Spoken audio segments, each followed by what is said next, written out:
I'm super excited today to talk about my favorite subject and a lot of other people's favorite subjects. It has to do with food, and it's cookies. It's with great joy that I get the opportunity to visit with the founding member of Mrs. Fields Cookies today, Miss Debbi Fields. How are you, young lady? I'm stupendous. Good, good. Well, thank you for being so passionate about food, just like me. I'm quite the foodie. I tell people that all the time, and I loved our visit. So I took some questions out that I want to get some answers to today that I want you to share a little bit about your journey. With the core training, as I told you initially, we coach realtors and lenders around the country, and we're very tactical and spot on with our systems and our structure. But this is a little bit more about motivational, inspirational, sharing people's story to keep us moving through the daily grind. Obviously, sales, which is what we all focus on here, retention of clients, getting new clients can be super stressful. So I'm happy to talk about something other than sales today. So I want to jump in with our first question. And it goes like this. You were so passionate about baking and helping to make people smile that you created a famous recipe for your chocolate chip cookies, grown to a huge name in the food industry, both here and abroad. So one of the things that you told me when we did your interview was butter was the key ingredient, which I found hilarious. Okay. And so why that is what I want to speak about is because you talked about it making the difference, all the difference in the world in your cookies, right? So when you focused on quality ingredients, the cookies got better. So I'm turning that into more of our business. When we focus on the right people, meaning the quality of the people, and we pour into them, the quality of the business just gets better, right? So you're talking about butter making the cookies better. I'm talking about pouring in the right ingredients into people to make them better. Marry that together for me. Can you expand on how that happened in your business? Absolutely. First of all, I'm going to say the recipe of any career has to include love. You got to absolutely love what you do, because loving what you do really gives you that superpower to go above and beyond. And it's not that you're in a career, it's that you really are making a difference in the lives of people that you touch.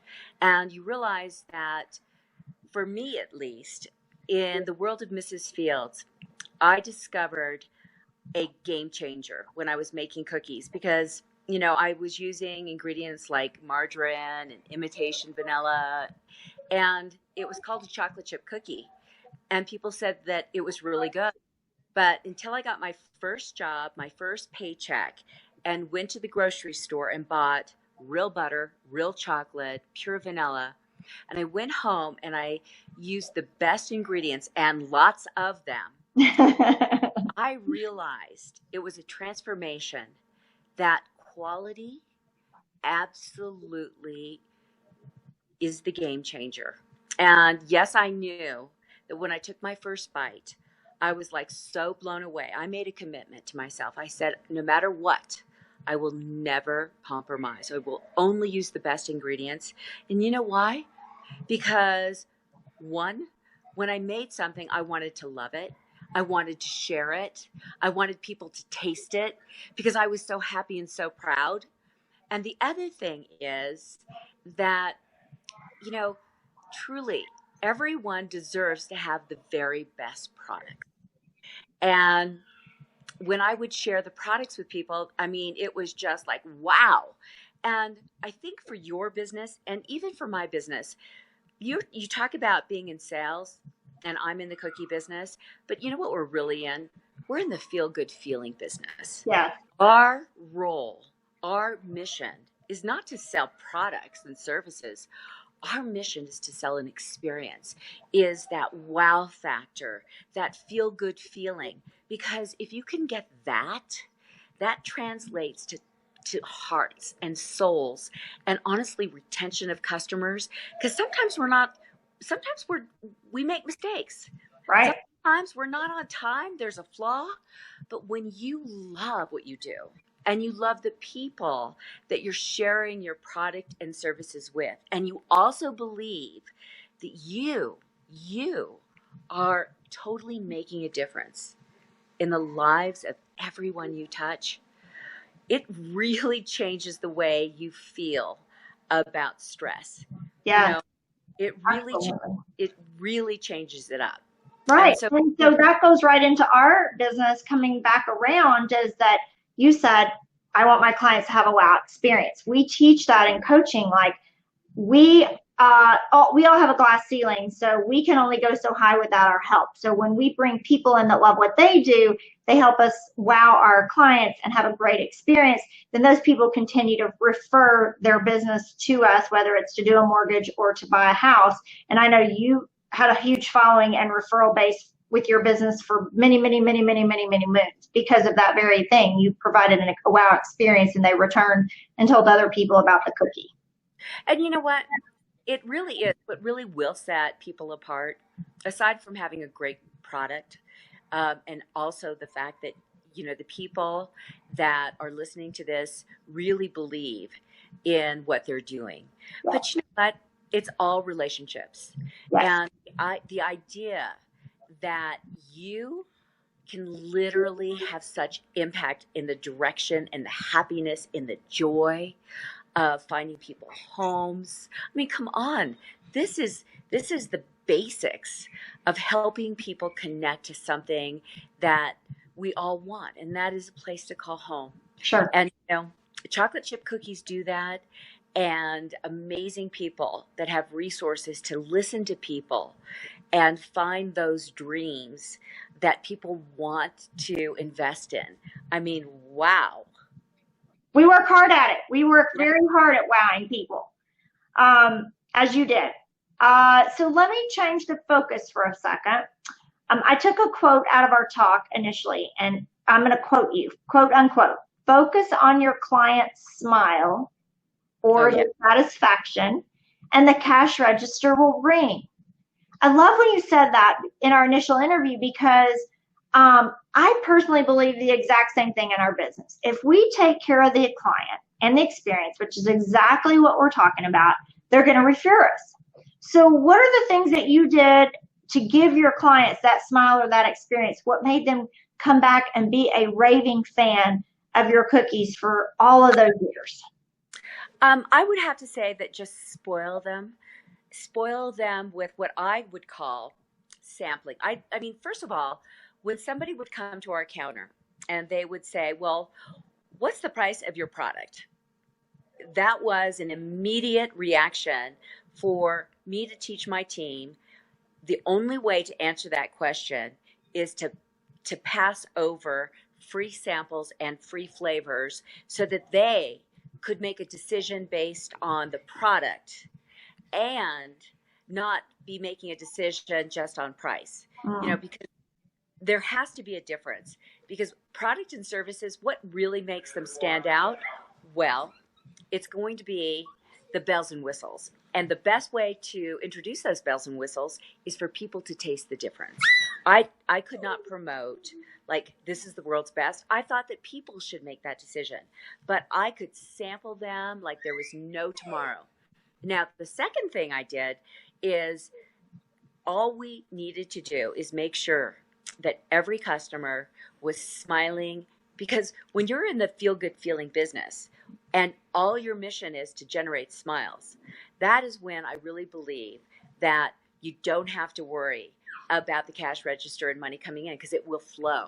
When your customers walk away happy and smiling, it will be phenomenal. And that to me is how you measure your success every day. Is that person I'm working with smiling? Am I making them happy? Am I listening to their needs? And am I giving them more than they ever expected? For us, it's contagious when you absolutely love your customers. It is contagious. Love it. Because people don't want to let go of that love. Right. So Debbi, where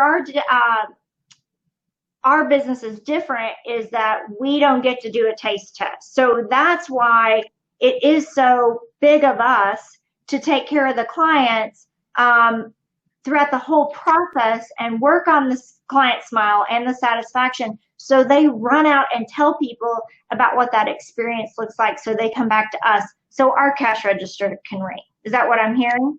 That is exactly correct. Okay, perfect. Okay, let's see. What else do I want to ask you? You told me that your mom, during a conversation, um, said you should give up. The chips aren't falling where you had planned them to fall.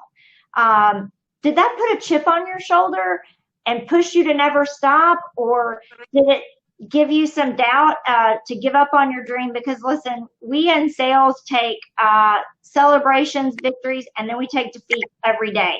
So when we're celebrating over here, we're being defeated over here, if you will. And so a lot of times our owner of our company, Rick Ruby, says, I want to push you so hard that I plant this chip on your shoulder that you've got to go out and prove me wrong. So when you said that to me, it made me believe, hey, I wonder if that gave her the chip she needed to rise up and bust through those goals that you had set for yourself. Or did you feel a little defeated with your dream and have to completely reinvent yourself or make some major changes? What could you share with our audience about that? I will tell you for certain that, yeah, I was struggling. I was trying to get my business launched. I was trying to get financing. I had the dream, I had the product, I had the desire, I had everything except the financing. And when, and I really didn't anticipate it would be so difficult to get people to say yes to somebody who is 20 years old with no business experience, no money. It was definitely a challenge. And I kept reaching out, I kept working on it, but I wasn't making any traction. And it was discouraging. When you're out there and you're working so hard, you're just not catching it. And so my mom saw that, it was having an impact on me. And then those magic words of, Debbi, just give up. And those words are so powerful. Yeah. Because we can give up any day, anytime, anywhere. So what's going to make us different? What's really going to make us different? Because throwing in the towel is so easy to do. And to me, it gave me the fortification that I needed to literally say, you know what? I'm not going to give up on me. I'm not going to give up on my dream. I'm going to do whatever I have to do. And here's what I did. I literally said each morning, I woke up with a mantra. And the mantra was, I need to keep knocking. I need to keep calling. I need to keep asking. Because there is somebody out there who wants to say yes. And for every no that I face, it means that it only gets me closer to that one person who is looking for me. And frankly, with that mindset, it really helped me and guided me to deal with rejection, to deal with all the no's and the shut doors. But when you really believe that there is somebody out there who wants to say yes to you, it gives you the power, the strength to carry on and never give up. Oh, I love that, because we do get a lot of no's, right? We do get a lot of, it's not for me today, or your rates are too high, or I'm going to use a discount broker to list my house, or whatever. So no, no, no. But it just means if you have the belief system that you love what you do and you're good at it and you're giving the clients a wow experience, those no's just put you closer to that yes. I love, love, love that. I wrote it down. Keep knocking, keep calling, keep making that force to go forward, because you're just moving closer to the yes. Oh, love it, love it, love it. One of the other things that I just kind of like to set up my environment. So when I am making a phone call and I'm checking in on somebody and I'm like, Kendra, how are you doing today? And you're like, oh, I'm great. I'm like, good. Are you in the mood to say yes? It really kind of tees up the conversation so that the mindset of, are you ready to say yes? It's so fascinating, because when people start saying, well, sure, it really kind of starts opening those doors. So I try to always ask a question that can only be answered by a yes. Oh, and not a great. no. Great information. Fantastic.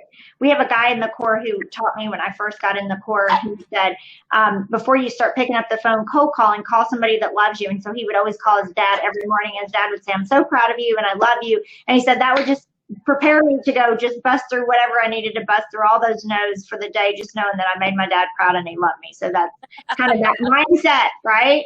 So Yeah.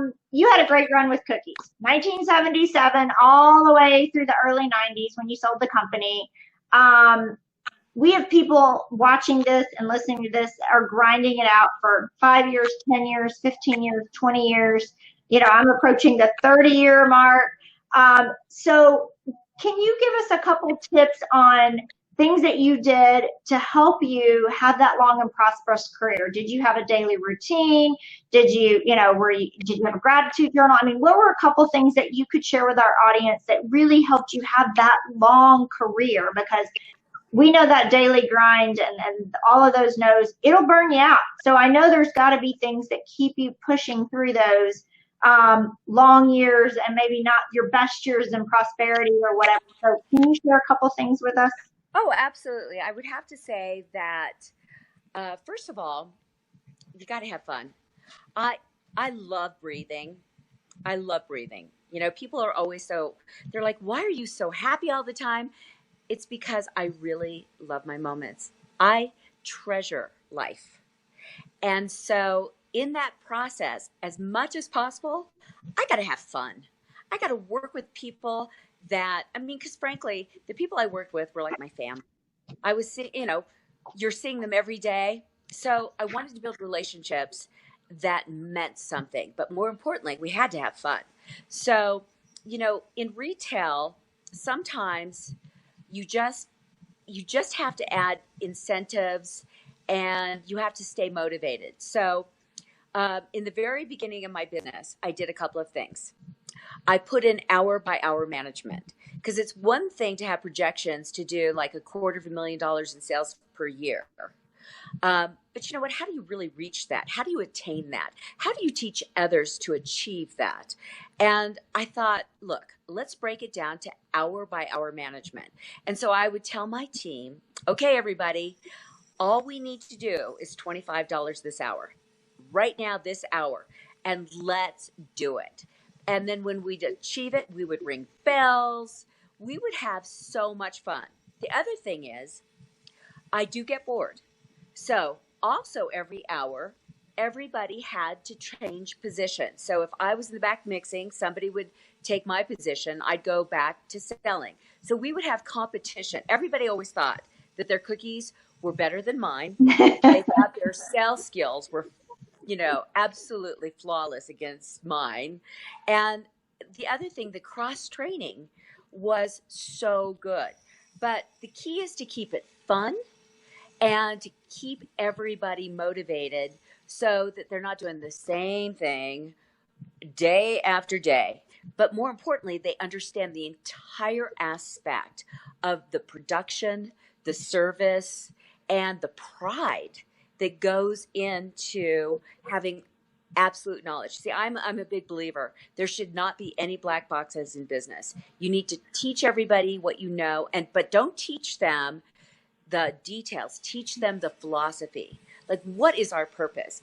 All the time at Mrs. Fields. And our purpose was and is still to this day one thing: we exist to make people happy. And we deliver that with the freshest, warmest, most delicious, highest quality cookie that we can deliver. Fresh, warm, and hot. We knew that a cookie that was, let's say, 3 hours old was still fabulous, but we set our standards so high that we thought the flaws would be considered excellent. Why? Because literally any cookie that was not sold within 2 hours of being baked, we would pull it from production and we would gather it up and then give it to blood donors. Once they gave blood. So it was just now. Was the cookie of less quality? No. But if you set your standards so high, fresh, warm, and hot, you might not always get it, but you'll get it more when the standards are really considered to be so high that the flaws are considered excellent. Love that. One of the things that I heard in that little clause right there, if you're listening to this and you're one of our students, is cross training. We talk about that all the time. What happens is we get so focused on everybody in one lane, not that we're going to be switching jobs kind of like Debbi was talking about, but we need to be cross trained. So when somebody's out, it doesn't shut down that entire position because somebody else can't pick up the ball and run with it. So thank you for sharing the cross-training thing. I think that was a big piece of that for us, for our listeners here. So as we wind up this interview, which I can't thank you enough, I've taken several notes. If you've watched this, you've seen me writing things down. But I want to end on this because in doing all my research with Debbi, I was connected through one of our students in the Corps. Debbi is a dear, dear friend of hers as well as a longtime client. And this person has been in the Corps with us a long time. I am her personal coach. I have a personal relationship with her. But one of the things that I found everywhere I went was your motto, Debbi. And your motto was, be the best at living and loving what you do each and every moment.